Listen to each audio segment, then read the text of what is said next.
আজকে আমরা যে বিষয়টি সামনে রেখে ধারাবাহিক আলোচনা করার মনস্থ করেছি, রমাদানের শেষ দশক ফজিলতপূর্ণ বরকতপূর্ণ যেহেতু সময়গুলো, এই সময়গুলোকে সামনে রেখে আজকে আমরা কথা শুনব ইতিকাফ এবং লাইলাতুল কদর সম্পর্কে ইনশাআল্লাহুল আজিজ, যদি আল্লাহ তৌফিক দান করেন। ওয়ামা তৌফিক ইল্লা বিল্লাহ, সুবহানাকা লা ইলমা লানা ইল্লা মা আল্লামতানা।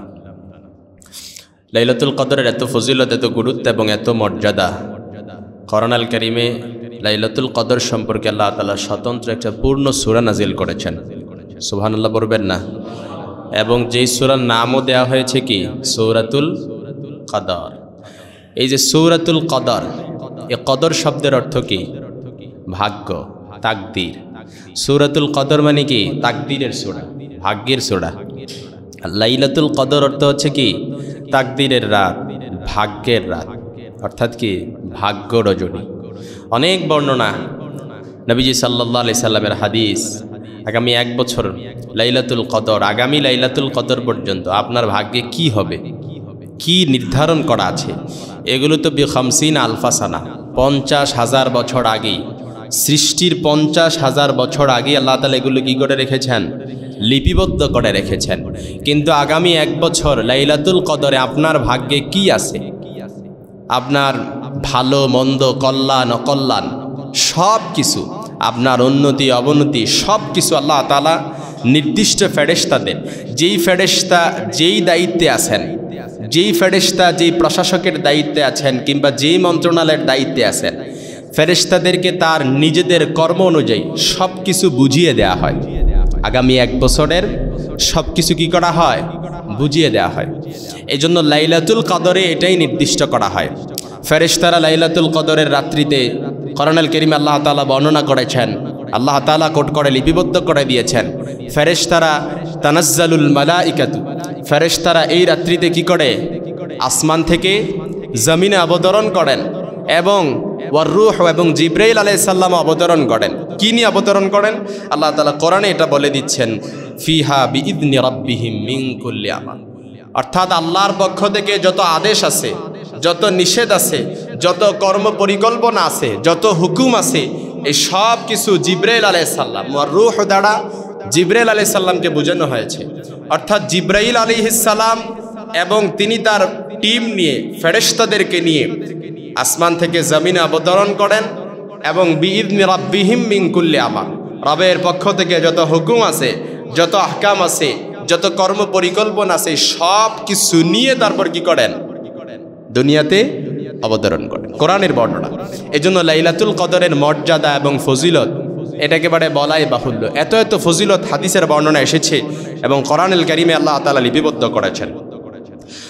সহিহ ইবনে মাজার বর্ণনা, নবীজি সাল্লাল্লাহু আলাইহি ওয়াসাল্লাম বলেন, ইন্না হাদাশ শাহর ক্বাদ হাদারাকুম, নবীজি সাল্লাল্লাহু আলাইহি সাল্লাম বলেন, ইন্না হাদাশ শাহর ক্বাদ শাহরুকুম খায়রুম মিন আলফি শাহর। আল্লাহ রাসূল সাল্লাল্লাহু আলাইহি সাল্লাম বলেন, তোমাদের নিকট এই মাস উপস্থিত, এমন একটা এই মাসে এমন একটা রাত আছে, খায়রুম মিন আলফি শাহর, যে মাস 1000 মাসের চাইতে উত্তম। ফাকাদ হরিমাহা মিন হরিমাল খায়র, যে ব্যক্তি এ মাস এ থেকে বঞ্চিত হলো, সে তার সমস্ত কল্যাণ থেকেই বঞ্চিত হয়ে গেল। অর্থাৎ নবীজি সাল্লাল্লাহু আলাইহি সাল্লাম, সহিহ ইবনে মাজার বর্ণনা এসেছে, নবীজি বলেন, এমন একটা মাস তোমাদের নিকট উপস্থিত, ইন্না হাদাশ শাহর ক্বাদ হাদারাকুম, তোমাদের নিকট এমন একটা মাস উপস্থিত, খায়রুম মিন আলফি শাহর, এই মাসটা এই মাসে এমন একটা রাত আছে, এই রাতটা 1000 মাসের চাইতেও কি উত্তম। ফাকাদ হরিমাহা মিন হরিমাল খায়র, যে ব্যক্তি এ রাত থেকে বঞ্চিত হলো, সে তার সমস্ত কল্যাণ থেকেই কি হলো? বঞ্চিত হলো। পরের শব্দে নবীজি সাল্লাল্লাহু আলাইহি সাল্লাম আবার বলেন, কুল্লাহু ফাকাদ হরিমাহা, অর্থাৎ যে ব্যক্তি খায়রাহা মিন হরিমাল খায়র, বঞ্চিতরাই কেবলমাত্র এ রাত থেকে কি হয়? বঞ্চিত হয়।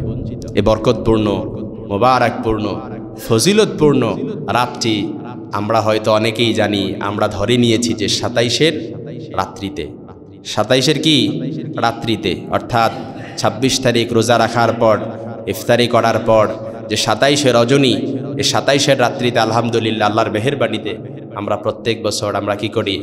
ইবাদতে এই রাতটাকে, ফজিলতপূর্ণ রাতটাকে আমরা কি করতে চাই? অতিবাহিত করতে চাই। নবীজি সাল্লাল্লাহু আলাইহি সাল্লামের আরেকটা হাদিস সহিহ বুখারীর বর্ণনায় হাদিসটা কোট করা হয়েছে। নবীজি বলেন, খারাজা ইলান নবী সাল্লাল্লাহু আলাইহি ওয়াসাল্লাম, নবীজি সাল্লাল্লাহু আলাইহি সাল্লাম ইখবারা বিলাইলাতিল কদর, নবীজি সাল্লাল্লাহু আলাইহি সাল্লাম লাইলাতুল কদরের নির্দিষ্ট তারিখ কোনটা এটা লোকদেরকে অবহিত করার জন্য নবীজি সাল্লাল্লাহু আলাইহি সাল্লাম ঘর থেকে বের হলেন।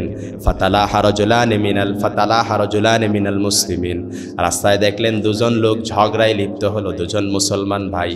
নবীজি বললেন, তারা যখন ঝগড়ায় লিপ্ত হয়ে গেল তখন আমি তাদেরকে বললাম, খরাজতুম লিউখবিরাকুম বিলাইলাতুল কদর, আমি তোমাদেরকে লাইলাতুল কদরের নির্দিষ্ট তারিখ অবহিত করার জন্য আমি বের হয়েছিলাম ঠিক, কিন্তু ফাতালাহা ফুলানুন ফুলান, তখন দেখলাম অমুক অমুক ব্যক্তি ঝগড়ায় লিপ্ত হয়ে গেল, যার কারণে ফারুফিআত, আমি এটা ভুলে গেলাম নির্দিষ্ট তারিখটা। ওয়াসা আইয়াকুনা ফালতামিসুহা, তবে আমি ধারণা করতে পারি সম্ভবত এই রাতেই আল্লাহ তাআলা তোমাদের জন্য কল্যাণ নিহিত করে রেখেছে।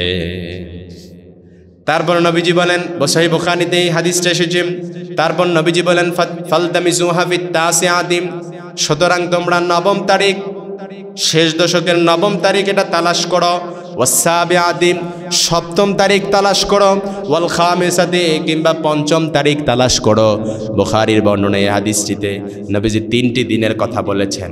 1 নম্বরে বলেছেন ফালতামিসুহা ফিত তাসিআতি, নবম দিন তালাশ করো, ওয়াসাবিআতি, সপ্তম দিন তালাশ করো, ওয়াল খামিসাতি, পঞ্চম দিন কি করো, তালাশ করো।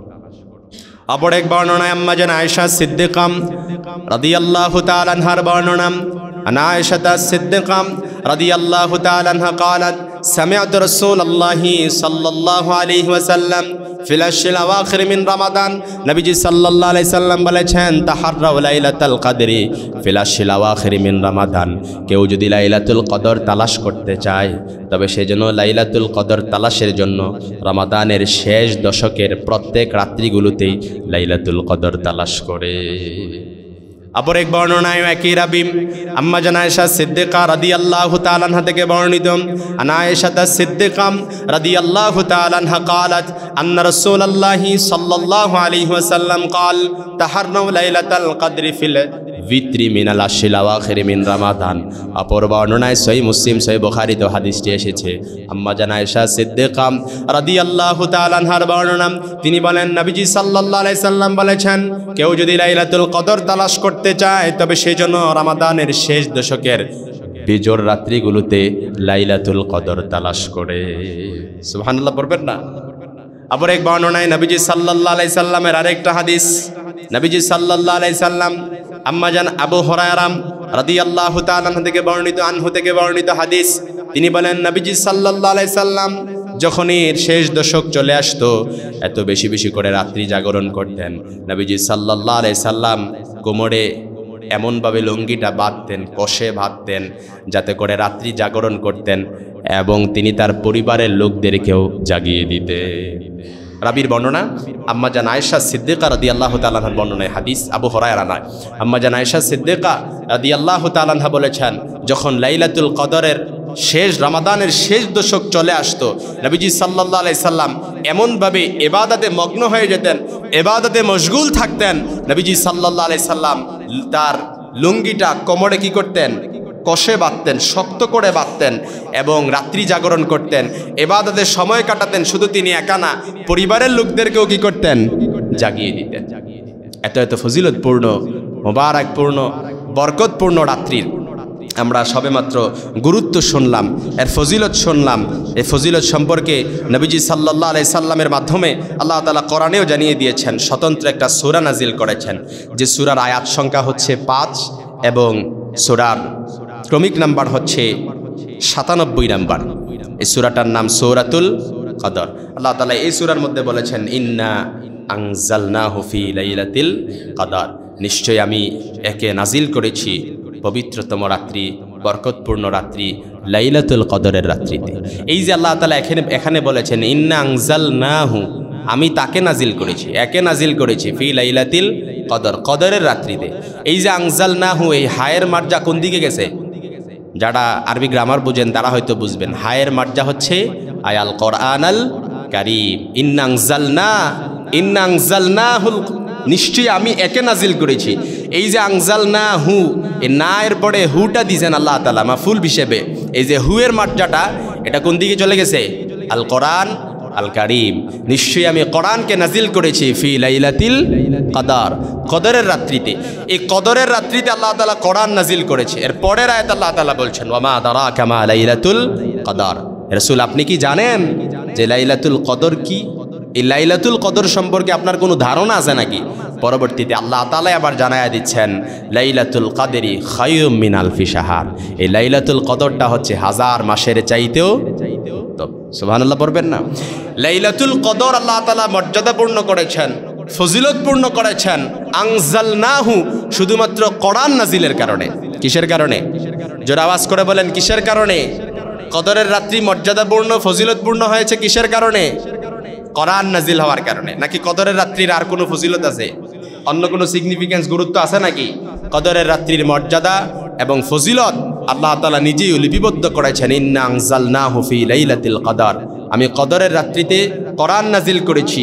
কোরআন নাজিল করার কারণে এই কদরের রাত্রিকে আল্লাহ তাআলা লাইলাতুল কদরি খায়রুম মিন আলফি শাহর, 1000 মাসের চাইতেও কি করেছেন? উত্তম বানিয়ে দিয়েছেন। তানাজ্জালুল মালাইকাতু ওয়ার রূহু ফিহা বিইذনি রাব্বিহিম মিন কুল্লি আমর। এরাতে ফেরেশতারা নাজিল হয়, ওয়ার রূহু এবং জিবরাইল আলাইহিস সালাম নাজিল হয়। ফিহা বিইذনি রাব্বিহিম মিন কুল্লি আমর, আল্লাহর পক্ষ থেকে যত আদেশ আছে, কর্ম পরিকল্পনা আছে, তিনি তার টিম নিয়ে রাত্রিতে নাজিল হয় এবং সমস্ত ফেরেশতাদেরকে আগামী 1 বছরের কর্ম পরিকল্পনা দায় দায়িত্ব কি করা হয়? বুঝিয়ে দেয়া হয়। আগামী 1 বছর আপনার ভাগ্যে কি হবে, আপনার উন্নতি অবনতি, আপনার সব কিছু, আপনার কর্ম পরিকল্পনা, আপনার ভাগ্যে যদি ভালো থাকে, মন্দ থাকে, কল্যাণ থাকে, অকল্যাণ থাকে, আপনি জীবনে কতটুকু কি করতে পারবেন, কাকে উপকার করতে পারবেন, কাকে ক্ষতি করতে পারবেন, আপনার দ্বারা কার ক্ষতি হবে, আপনার দ্বারা কার উপকার হবে, এই যে কর্ম পরিকল্পনাগুলো, এই সবগুলো ফেরেশতাদেরকে আল্লাহ তাআলা কি করে দেন? লিপিবদ্ধ করে দেন, দায় দায়িত্ব বুঝিয়ে দেন। আগামী 1 বছরের পরিকল্পনা। বিইذনি রাব্বিহিম মিন কুল্লি আমর সালামুন হিয়া হাত্তা মাতলাইল ফজর। আল্লাহ তাআলা এই জায়গায় লিপিবদ্ধ করেছেন সালামুন, শান্তিময় সে রাত্রি, হাত্তা মাতলাইল ফজর, শুধুমাত্র এই রাত্রের শান্তিময় এটা ডেস্টিনেশন থাকে একেবারে হাত্তা মাতলাইল ফজর, ফজর পর্যন্ত। ফজর পর্যন্ত এই রাত্রিটা কি থাকে? বরকতপূর্ণ, মোবারকপূর্ণ, শান্তিময় হয়ে যায়। এই রাত্রিতে আপনি আমল, ইবাদত সব কিছু করলেন। যখন ফজর হয়ে গেল, সুবহে সাদেক হয়ে গেল, দিনের সূর্য দেখতে পেলেন, সুন্দর একটা আলোক রশ্মি, একটা সকাল দেখতে পেলেন। এই দেখার পরে এই রাত্রির ফজিলত বরকত কি হয়ে যায়? শেষ হয়ে যায়। কিন্তু আপনি যে রাত্রে আমল করেছেন, এই রাত্রিটা যে ইবাদতে মগ্ন কাটিয়েছেন, ইবাদতে মশগুল ছিলেন, এই আমলগুলো কি শেষ হয়ে যায় নাকি? কথা বলেন, আমলগুলো শেষ হয়ে যায়? রাত্রির ফজিলত শেষ হয়ে যায় কিন্তু আমল শেষ হয় না। এই জন্য হাদিসের মধ্যে অপর বর্ণনায় নবীজি সাল্লাল্লাহু আলাইহি সাল্লামের হাদিসের আরবি স্পেলিং আমার মনে নেই, কিন্তু বাংলাটা খুব ভালো করেই মনে আছে। নবীজি সাল্লাল্লাহু আলাইহি সাল্লাম বলেছেন, বান্দা যখন দোয়া করে, এই দোয়ার মাধ্যমে তার তাকদির কি করা হয়? পরিবর্তন করা হয়। তার ভাগ্য কি করা হয়? পরিবর্তন করা হয়। আপনার আমার ভাগ্যে কি আছে, কি কল্যাণ অকল্যাণ আছে, বিখামসিন আলফা সানা, আমার সৃষ্টির, আমি পৃথিবীতে আসব, আমার রূহটা যখন চলে আসছে আলমে আরওয়াহে, আলমে আরওয়াহে, শুধু পৃথিবীতে আসা না, আলমে আরওয়াহে আমার রূহটা যখন আল্লাহ তাআলা সব রূহকে আদম আলাইহিস সালামকে দেখাইয়াছিলেন, সব রূহগুলোকে, ওই যখন আদম আলাইহিস সালামকে এই রূহগুলোকে তৈরি করে সৃষ্টি করে আল্লাহ তাআলা দেখিয়েছেন, এই রূহ তৈরি করার আগে বিখামসিন আলফা সানা, এই রূহ তৈরি করার 50,000 বছর আগেই আল্লাহ তাআলা আমাদের ভাগ্য কি করে দিয়েছেন? লিপিবদ্ধ করে দিয়েছেন, কোড করে দিয়েছেন। তারপর আমি যখন পৃথিবীতে আসলাম, এই ভাগ্য অনুযায়ী আমার জীবন কি হবে? পরিচালিত হবে। কিন্তু আপনি যখন দোয়া করবেন কায়মানুবাক্যে, আর দোয়া উত্তারুদ্দুল বালা, হাদিসের মধ্যে এসেছে দোয়া বান্দার বিপদ মুসিবত সব কিছু কি করে দেন? দূরীভূত করে দেন। আর দোয়া ও মুখল ইবাদা, দোয়া হচ্ছে ইবাদতের মগজ স্বরূপ। সুতরাং আপনি যখন দোয়া করলেন আল্লাহ তাআলার কাছে, এই দোয়ার মাধ্যমে আপনার ভাগ্য কি করে দেয়া হয়? তাবদিল আর তাহরিফ করে দেয়া হয়, পরিবর্তন আর পরিবর্তন করে দেয়া হয়। দোয়ার মাধ্যমে আপনার সামনে যদি কোনো ভাগ্য অকল্যাণ কোনো কিছু থাকে, আপনি কায়মানবাক্যে দোয়া করছেন, দোয়াটা যদি আল্লাহ তাআলা কবুল করে নেন, এই অকল্যাণকে আল্লাহ তাআলা কল্যাণে কি করে দেন? রূপান্তর করে দেন। সুবহানাল্লাহ পড়বেন না? এজন্য প্রিয় ভাই সব, নবীজি সাল্লাল্লাহু আলাইহি সাল্লামের আর অসংখ্য হাদিস বর্ণিত হয়েছে। আন আবি সাঈদ আল খুদরি রাদিয়াল্লাহু তাআলা আনহু থেকে বর্ণিত হাদিস, খাতাবানা রাসূলুল্লাহি সাল্লাল্লাহু আলাইহি সাল্লাম ওয়া ক্বালা ইন্নী উরিতু লাইলাতাল কদরি সুম্মা উনসিতুহা আও নুসিতুহা ফালতামিসুহা ফিল আশরিল আওয়াখির ফিল বিতির। এই বরকতপূর্ণ মোবারকপূর্ণ ফজিলতপূর্ণ রাত্রির তারিখের ব্যাপারে নবীজি সাল্লাল্লাহু আলাইহি সাল্লাম বলেন, আবু সাঈদ খুদরি রাদিয়াল্লাহু তাআলা আনহু থেকে বর্ণিত, নবীজি বলেন, ইন্নী উরিতু লাইলাতাল কদরি, আমি লাইলাতুল কদরের তারিখ, নির্দিষ্ট কত তারিখ এটা তোমাদেরকে অবহিত করার জন্য এসেছিলাম। সুম্মা উনসিতুহা আও নুসিতুহা, কিন্তু এটা আমাকে কি করে দেয়া হলো? ভুলিয়ে দেয়া হলো। ফালতামিসুহা ফিল আশরিল আওয়াখির ফিল বিত্রি মিন রমাদান, সুতরাং তোমরা রমাদানের শেষ দশকে যে বেজর রাত্রিগুলো আছে, এই বেজর রাত্রিগুলোতে লাইলাতুল কদর তালাশ করো, লাইলাতুল কদর অন্বেষণ করো। একবার যদি কারো ভাগ্যে লাইলাতুল কদর নসিব হয়, তাহলে হাজার মাসের চাইতেও উত্তম যে একটা ফজিলতপূর্ণ বরকতপূর্ণ রাত্রি, এই রাত্রির মর্যাদা এবং ফজিলত ওই বান্দার আমলনামায় পৌঁছে দেয়া হবে। প্রায় 84 বছর ইবাদত করলে, আপনি বুঝেন 84 বছর, 80-র পরে আরো কত যোগ করতে হবে? 4 যোগ করতে হবে। 84 বছর ইবাদত করলে যেই সওয়াব হতো, এই সওয়াব আপনার আমলনামা আল্লাহ তাআলা কি করে দিবেন? লিপিবদ্ধ করে দিবেন। জাস্ট শুধুমাত্র এই 27-এর রাত্রিতে না, শুধুমাত্র আপনি যদি যত বেজুর রাত্রিগুলো আছে, একেবারে শেষ দশকের 10টা রাত্রি আপনাকে লাইলাতুল কদর তালাশ করতে হবে, বিষয়টা এরকম নয়। নবীজি সাল্লাল্লাহু আলাইহি সাল্লাম আরো সহজ করে দিয়েছেন, ফিল আশরিল উইত্রি মিন রমাদান। এই যে শেষ দশকের যে বেজুর রাত্রি আছে, এরকম কয়টা রাত্রি হয়? কথা বলেন, কয়টা রাত্রি?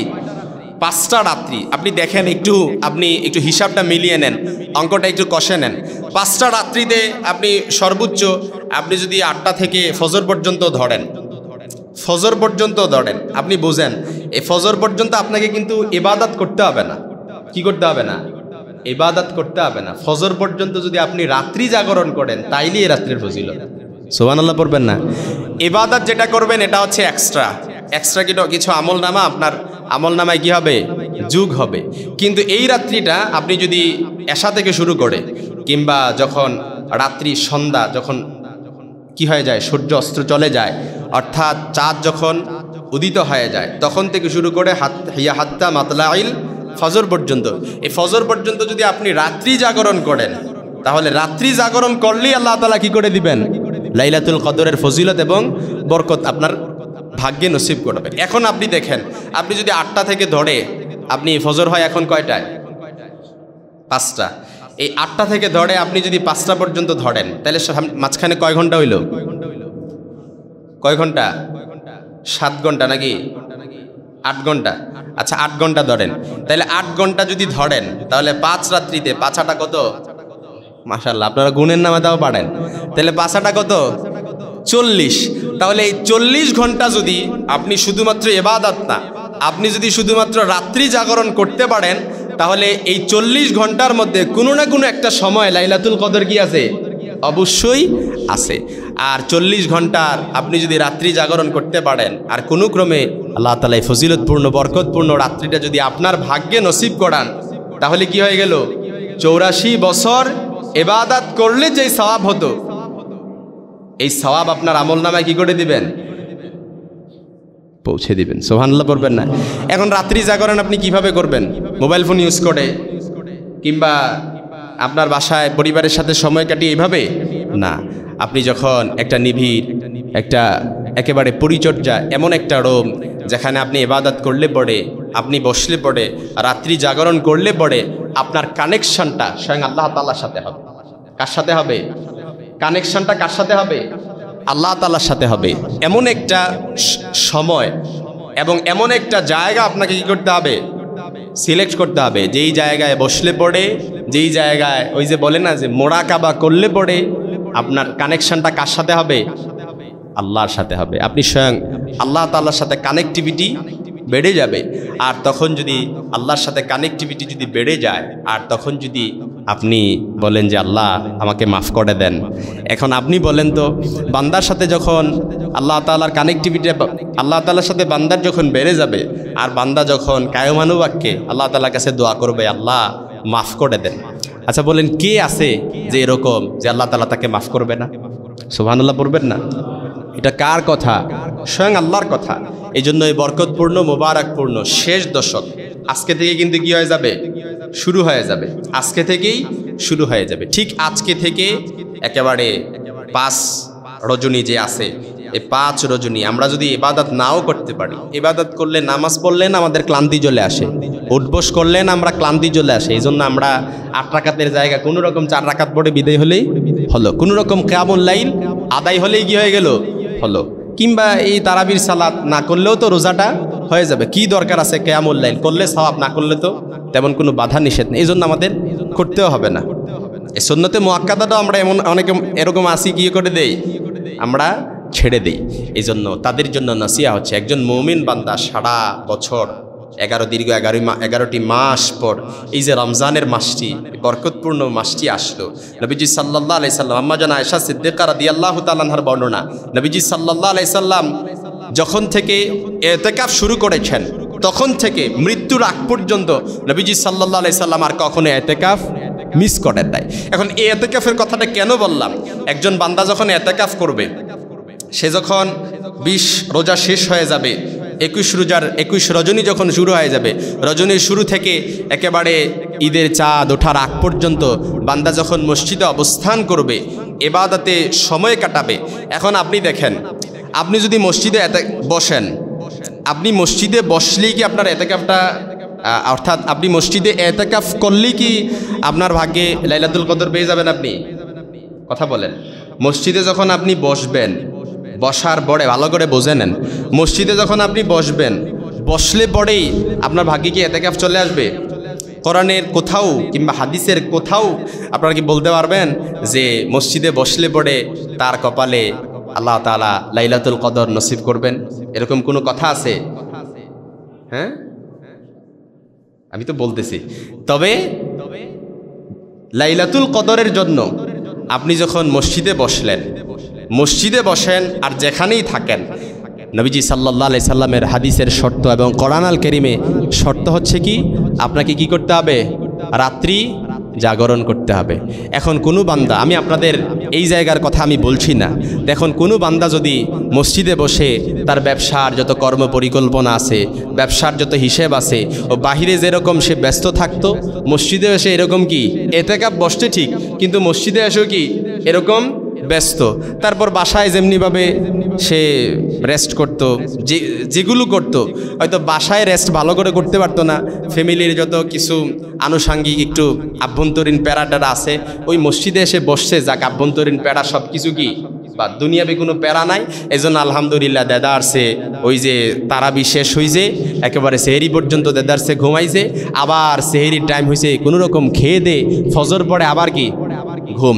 তারপর জোহরের সময় উঠছে, জোহরের সময় উঠে কোনো রকম গোসল করে জোহরের সালাত আদায় করছে, তারপর সবার সাথে জোহরের সালাত আদায় করে তারপর সবাই যেরকম মসজিদে একটু এই গুনগুন করে একটু কোরআন তেলাওয়াত করে, ব্যাস কোরআন তেলাওয়াত করলাম, ভাল লাগলো না, 3টার দিকে একটু ঘুমাইলাম, 1.5 ঘন্টা ঘুমানোর পরে উঠে আসর পড়লাম, আসর পড়ার পরে এরপরে লোকজন দিয়া বাসা থেকে ইফতারে নিয়ে আসলাম, ইফতারে নিয়ে আসে বাহারি রকমের আইটেম, ইফতারি সব সাজায় গুটায়, তারপর ইফতারি করে তারাবি মাগরিবের সালাত আদায় করলাম, মাগরিবের পরে ইফতার করে শরীরটা একটু কি হয়ে গেছে, ভার হয়ে গেছে, তারপর একটু কি করলাম, কায়লুলা করলাম, রেস্ট করলাম, ঘুমাইলাম না, তারপর কি করলাম, রেস্ট করলাম, তারপরে এশারের সালাত, মুয়াজ্জিন আজান দিছে, এশারের সালাত তারাবির সালাত আদায় করলাম, তারপরে আবার আগের মতো কি হয়ে গেল, শুরু হয়ে গেল।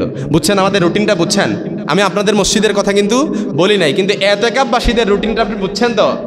এটার নাম, আপনি যদি জিন্দিগি তো 10 দিন না, আপনি যদি এইভাবে 30 দিনে ইতিকাফ করেন, ওই 30 দিন আপনি ইতিকাফ করবেন, যে সময়গুলো দিয়েছেন এই সময়গুলো কি বৃথা। এর চেয়ে ভালো ছিল আপনি ব্যবসা করলে আপনার ব্যবসায় একটু লাভ বেশি হইতো। কথা বলে না কেন?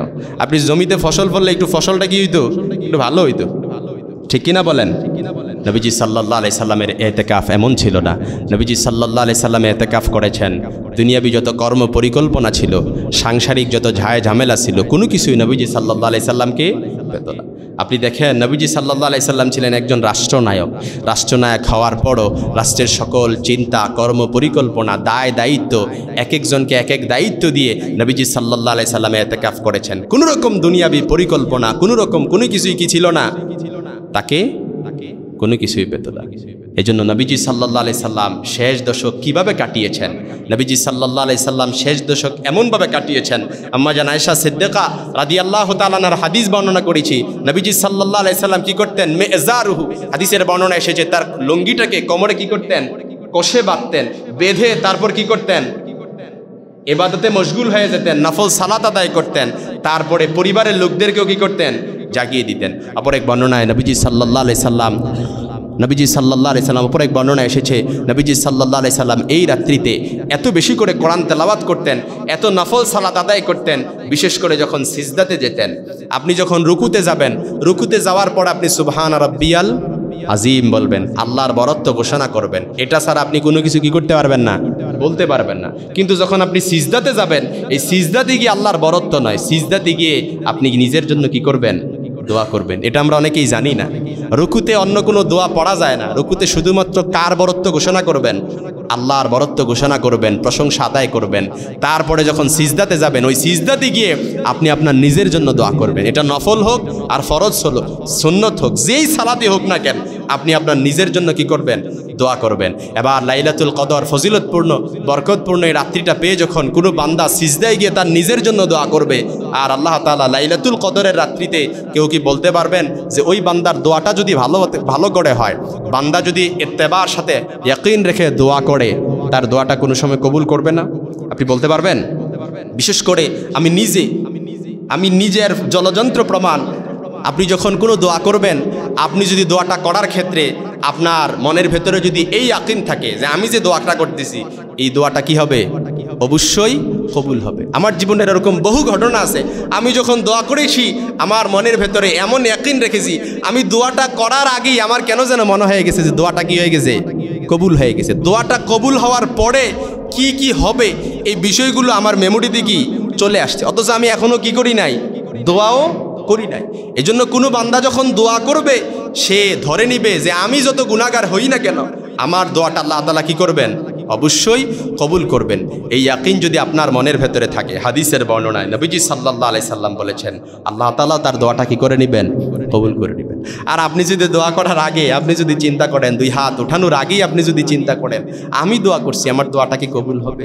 কোনো রকম নামকা ওয়াস্তে একটু কি রাত্রিতে একটু চাইতে হবে, আল্লাহর কাছে একটু চাই না। এভাবে যদি আপনি চান, তাহলে কি হবে না? আপনার দোয়া কবুল হবে না। ইস্তাজিব, আপনার দোয়া কবুল হওয়ার জন্য শর্তই হচ্ছে আপনার মনের ভেতরে সর্বপ্রথম ইয়াকিন থাকবে কি আল্লাহ তাআলা আমার দোয়াটা, কথা বলেন, আল্লাহ তাআলা আমার দোয়াটা কি করবেন? কবুল করবেন। পৃথিবীতে এমন কোনো দোয়া বলতে পারবেন যে দোয়াটা আল্লাহ কবুল করে নাই? কোনো হাদিসে বলতে পারবেন যে লিপিবদ্ধ আছে আল্লাহ বান্দার কোনো দোয়া কবুল করে না? আল্লাহ বান্দার সব দোয়া কবুল করেন। বান্দার সব দোয়াই কি করেন? কবুল করেন। তবে দোয়াটা তিনটা সিস্টেমে কবুল করেন। একটা হচ্ছে মুস্তাজাবুদ দাওয়ার মতো সাথে সাথে দিয়ে দেন, আর একটা হচ্ছে বান্দার জন্য যখন কল্যাণকর তখন তার দোরগোড়ায় পৌঁছায় দেন। 3 নাম্বার স্টেপে বান্দার দোয়াটা যে আল্লাহ তাআলা কবুল করেন, এই দোয়াটা আল্লাহ তাআলা কবুল করে হয়তো দুনিয়াতে তার জন্য কল্যাণকর হলে দুনিয়াতে আল্লাহ তাআলা দেন, আর যদি দুনিয়াতে এই দোয়ার ফজিলত আল্লাহ তাআলা, এই দুনিয়াতে এই দোয়ার ফল আল্লাহ তাআলা না দেন, তবে দোয়াটা কবুল হয়েছে ঠিক, তবে আখিরাতের জন্য এর চাইতে কল্যাণকর আল্লাহ তাআলা তার জন্য রেখে দিয়েছেন। সুবহানাল্লাহ বলবেন না? তাহলে দোয়া এমন কোনো দোয়া বলতে পারবেন যে কবুল হয় নাই? কথা বলেন, এমন কোনো দোয়া বলতে পারবেন যে কবুল হয় নাই? সব দোয়া কি কবুল? সব দোয়া কি কবুল? কয়টা সিস্টেমে কবুল হয়? 3টা সিস্টেমে দোয়া কবুল হয়। হয়তো মুস্তাজাবুদ দাওয়ার মতো দোয়া করছেন, মসজিদ থেকে বের হয়ে বাসায় পৌঁছার আগে দেখছেন কি দোয়া কবুল হয়ে গেছে, এটাকে বলে মুস্তাজাবুদ দাওয়া। আর 2 নম্বরে আপনার জন্য যখন কল্যাণকর হবে তখন আপনার দোরগোড়ায় আল্লাহ তাআলা কি করবেন? পৌঁছায় দেবেন। দোরগোড়া মানে আপনার দরজায় আল্লাহ তাআলা কি করবেন? পৌঁছায় দেবেন। 3 নম্বরে দোয়া কবুল ঠিক, কিন্তু দুনিয়াতে কল্যাণকর না হলে, দুনিয়াতে না পেলেও আখিরাতে এর চাইতে ভালো ফজিলতপূর্ণ আল্লাহ তাআলা আপনার জন্য রেখে দিয়েছেন। এবার দেখেন দোয়া করলে লাভ না লস? দোয়া করছেন কিন্তু কবুল, যখনই দেখ না কেন আমি আবার যা কিছু বলি সব কিছু কবুল। আল্লাহ তাআলা আমাদের দোয়াগুলো কবুল করে নেবেন। এই জন্য এই বরকতপূর্ণ রাত্রিটা আমরা ইনশাআল্লাহ ফজিলতপূর্ণ বরকতপূর্ণ মোবারকপূর্ণ রাত্রিতে আমরা আমল ইবাদত করতে পারবো তো ইনশাআল্লাহ। আরে ভাই, জীবনে যা কিছু করছেন, যারে কষ্ট দিয়েছেন, যার প্রতি জুলুম করছেন, যারে ঠকাইছেন, প্রতিবেশীকে কষ্ট দিয়েছেন, প্রতিবেশীর উপর জুলুম করছেন, এরকমও যদি হয়ে থাকে তারপরও প্রতিবেশীর কাছে মাফ চেয়ে আল্লাহর কাছে মাফ চান, আল্লাহ কি করে দিবেন? কথা বলে না, কি করে দিবেন? জীবনে তো কম তো ঠকার নাই, জীবনে কম তো মানুষের ওপর জুলুম করেন নাই, কম তো মানুষের ওপর অন্যায় করেন না, বহুত করছেন, অনেক করছেন। বাস ওই যে বলেন না, বাস এবার কি একটু ফুল স্টপ দিয়ে দেন। এখানে ইফ আর কোনো বাট নেই, কিন্তু আর যদি কোনো কিছু নাই, স্বয়ং আল্লাহ তাআলার কাছে দোয়া করেন, আল্লাহ কি করে নিবেন? কথা বলে না, আল্লাহ কি করে নিবেন? কবুল করে নেবেন। আল্লাহ যেন আমাদের সকলকে কবুল করেন, পড়েন আমিন। এই বরকতপূর্ণ মোবারকপূর্ণ ফজিলতপূর্ণ রাত্রি আল্লাহ তাআলা যেন আমাদের সকলকে লাইলাতুল কদর নসিব করেন, পড়েন আমিন। আরও জোরে পড়েন আমিন। এই জন্য এতেকাফবাসীদের জন্য আমরা যারা এই মসজিদে বসবো, আমি আমার দায়িত্ববোধ থেকে বলছি, এতেকাফবাসীদের জন্য আমার নসিহাত হচ্ছে, অন্যান্য মসজিদের মতো আপনাদের মসজিদে ইতিপূর্বে যা কিছু হয়েছে এগুলো জানলেও তো বলা যাবে না, তাহলে তো আবার সমস্যা আছে, চাকরি কি হয়ে যাবে? ওই যে বলে না, নাম বললে কি থাকবে না? চাকরি থাকবে না। এই জন্য নাম বলা যাবে না, কোনো কিছু বলা যাবে না।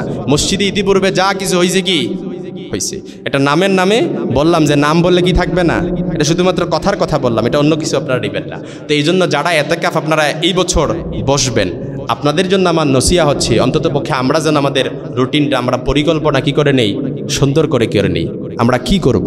বিশেষ করে আপনি তো জানেন না ভাই, সময় তো শেষ হয়ে গেছে, কিভাবে যে বলি, এই যে আপনি যখন মসজিদে বসবেন, কত কত যে দোয়া কবুলের দোয়া, অর্থাৎ দোয়া কবুলের সময় আছে। বিশেষ করে জাওয়ালের সময়, জোহরের আগ মুহূর্তের সময়, বাইনাল আজানি ওয়াল ইকামা, আজান এবং ইকামতের মধ্যবর্তী সময়, মাগরিবের আগ মুহূর্তের সময়, তারপরে শেষ রাত্রির সময়, এই যে ফজিলতপূর্ণ বরকতপূর্ণ, তারপর যখন চন্দ্র যখন উদিত হয়, অর্থাৎ সূর্য যখন উদিত হয় আবার যখন অস্ত যায়, এই যে সময়গুলো, এই সময়গুলো তো দোয়া কবুলের সময়। এই সময়গুলোতে আমরা যেন মসজিদে আসছি আর কেউ যেন বলতে না পারে যে এতেকাফে বসছে ঠিক সারাদিন শুধু ঘুমায় সময় পার করে, এরকম যেন কেউ না বলতে পারে। 10টা দিন আপনি কুরবানি দিয়ে মসজিদে আসছেন, দুনিয়ার সব ব্যস্ততা ছেড়ে দিয়ে তারপর মসজিদে আসছেন, আর এসে যদি আপনি দেদারসে যদি নাক ডেকে ঘুমান, তাহলে কি আপনার এই সময়টার কুরবানির দেওয়ার কোনো ফজিলত, কোনো কিছু ফায়দা, এটা লাভ হইল? কথা বলেন, লাভ হইল? এই জন্য যারা এতেকাফে বসবেন, আল্লাহ তাআলা আমার এতেকাফবাসীদেরকে যেন কবুল করে, পড়েন আমিন। আমরা যেন আমলে ইবাদতে সময় পার করতে পারি, আল্লাহ তাআলা সেই তৌফিক দান করুক, পড়েন আমিন। তো আমরা জানি অনেকে এতেকাফ বসবেন, তারপর আমি জাস্ট শুধুমাত্র, এমন কেউ আছেন যে এখন পর্যন্ত নিয়ত করছেন যে এতেকাফে বসবেন, জাস্ট শুধুমাত্র যদি নাম বলতে চান তাহলে একটু বলতে পারেন যে এখন পর্যন্ত নিয়ত করে রাখছেন। আলহামদুলিল্লাহ আমাদের মসজিদে এতেকাফবাসী আলহামদুলিল্লাহ পূর্বের ন্যায় আলহামদুলিল্লাহ সবসময় ধারাবাহিকতা থাকে, অব্যাহত থাকে। কিন্তু ইতিপূর্বে আমাদের আশেপাশের এরকম অনেক বহু মসজিদ আছে, টাকা দিয়ে তারপর কি করানো লাগে, এতেকাফে বসানো লাগে। আমি তো মুফতিও না, ফতুয়াও দিতে পারি না, যেহেতু মুফতি এখনও শেষ হয় নাই। কিন্তু আমার ক্ষুদ্র জ্ঞানে বলছে, এতেকাফ যাদেরকে টাকা দিয়ে বসায়, কি দিয়ে বসায় বোঝেন নাই মনে হয়, টাকা দিয়ে কি করে এতেকাফে বসায়। মনে রাখেন, টাকা দিয়ে এতেকাফ বসাইলেই পড়ে সারা মহল্লার মানুষের যে দায়ভার দায়িত্ববোধ, এটা যে আল্লাহর জবাবদিহিতার কাছ থেকে বেঁচে যাবেন, বিষয়টা কিন্তু এরকম নয়। এই জন্য টাকা দিয়ে এতেকাফ বসানোর যে না বসাই কি ভালো। এই জন্য খবরদার, কোনো মহল্লায় একজন হলেও কি করতে হয়, এতেকাফে বসতে হয়, ওই যে ফরজে কেফায়ের মতো। তা না হলে সবাই কি হবে, দায়বদ্ধতা চলে আসবে। যেন কেউ আসেন নাকি এতেকাফে? আমি আলহামদুলিল্লাহ জানি নামটা, আমাদের ইদ্রিস ভাই আলহামদুলিল্লাহ আমাদের আল্লাহর সন্তুষ্টির উদ্দেশ্যে এতেকাফে বসবেন। আর কেউ আসেন নাকি দেখি?